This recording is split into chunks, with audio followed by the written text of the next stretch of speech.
Hello everyone and welcome back to another video from Wake&Tech. In this video, I'm going to show you how to log out from your account on NerdWallet. So let's get started right away. First of all, open up the web browser within which you have not logged out from your account.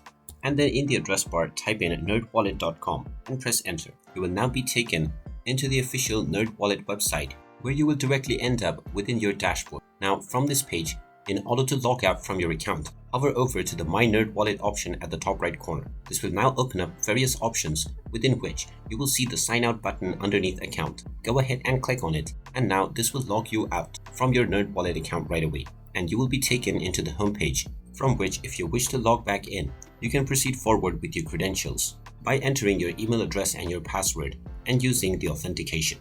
And there you have it. That is how easy it is to log out from your account on NerdWallet. If you find this video helpful, make sure you hit that like button and subscribe to our channel if you haven't done so already.